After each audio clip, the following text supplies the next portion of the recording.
ഒരുപാട് രാജ്യങ്ങൾ യാത്ര ചെയ്ത് വന്ന ആളാണ് ജുനൈസ്. ഈ ഇത്രയും രാജ്യത്ത് പോയിട്ട് മറക്കാൻ കഴിയാത്ത നല്ല എന്തെങ്കിലും അനുഭവങ്ങളുണ്ടോ? തീർച്ചയായിട്ടും അനുഭവം ഉണ്ടായിരുന്നു. ഞാനൊരിക്കൽ സ്കോട്ട്ലാൻഡിലൂടെ യാത്ര ചെയ്യുന്ന സമയത്ത് ഞാനൊരു പഴയൊരു ചർച്ച് കണ്ടു. വളരെ പുരാതനമായിട്ടുള്ളൊരു ചർച്ച്. കണ്ടാൽ തന്നെ നമുക്കൊരു അട്രാക്ഷൻ തോന്നും. അപ്പോൾ ഞാൻ ആ ചർച്ച് കാണാനുള്ള ആഗ്രഹത്തോടു കൂടി ഞാൻ ആ ചർച്ചിൻ്റെ കോമ്പൗണ്ടിൽ കയറി ഞാൻ പുറത്തു കൂടെ ഒക്കെ നടന്ന് കുറച്ച് ഫോട്ടോസൊക്കെ എടുത്ത് ഞാൻ അതിൻ്റെ മെയിൻ എൻട്രൻസ് തുറന്നു.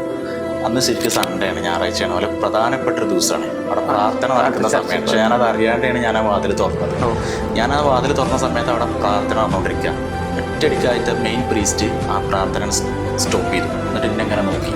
അപ്പോൾ അവിടെ കൂടിയിരുന്ന ബാക്കി ആളുകൾ എന്നെ എല്ലാവരും നോക്കിയ അവസ്ഥ. എനിക്ക് വാതിൽ അടക്കുകയാണോ തുറക്കുകയാണോ വേണ്ടതെന്ന് അറിയാൻ പറ്റാത്തൊരു സിറ്റുവേഷനിലായി. അതിൽ പുള്ളി എന്നെ കൈയടിച്ച് വിളിച്ചു. ചെന്നപ്പോൾ എന്നോട് ചോദിച്ചു, എവിടെ നിന്നാണ് വരുന്നത്, എന്താണ് ആവശ്യം എന്ന് ചോദിച്ചു. ഞാൻ പറഞ്ഞു, ഞാനൊരു യാത്രക്കാരനാണ്, ഞാൻ ഇന്ത്യയിൽ നിന്നാണ് വരുന്നത്, ഞാൻ ട്രാവലറാണ്. ഞാൻ നിങ്ങളെ പള്ളി കണ്ടപ്പോൾ എനിക്ക് ഭയങ്കര ഇഷ്ടമായി, അപ്പോൾ ഞാൻ ആ ഭംഗി കണ്ടപ്പോൾ ഒന്ന് കയറിപ്പോയതാണ് പറഞ്ഞു. അപ്പോൾ പുള്ളി അവിടെ കൂടിയിരിക്കുന്ന ആൾക്കാരോട് എന്നെങ്ങനെ ചേർത്ത് പിടിച്ചിട്ട് പറഞ്ഞു, ഇന്ന് നമുക്കൊരു ചീഫ് ഗസ്റ്റ് ഉണ്ട്. ഇയാൾ ഇന്ത്യയിൽ നിന്നാണ് വരുന്നത്. ഈ വ്യക്തി നമ്മുടെ പള്ളി കണ്ട് ഇഷ്ടപ്പെട്ടിട്ട് ഇവിടെ കയറിയതാണ്. So today he's our chief guest അവരുടെ ഇന്നലെ ചേർത്ത് പിടിച്ചിട്ട് ഭയങ്കര ഒരു അനുഭവമായിരുന്നു അത്. കാരണം എന്താ വെച്ചാൽ എൻ്റെ രോമൊക്കെ എണീറ്റ് നിന്നു, സങ്കടവും സന്തോഷവും ഒക്കെ പാടെ. കാരണം ഒന്നുമില്ലാത്ത നമ്മളൊരു യാത്രക്കാരനാണ്, എന്നിട്ട് പോലും അവർ ആതിഥേയത്വം എന്താണെന്ന് നമ്മളെ കാണിച്ചു തന്ന ഒരു സംഭവം.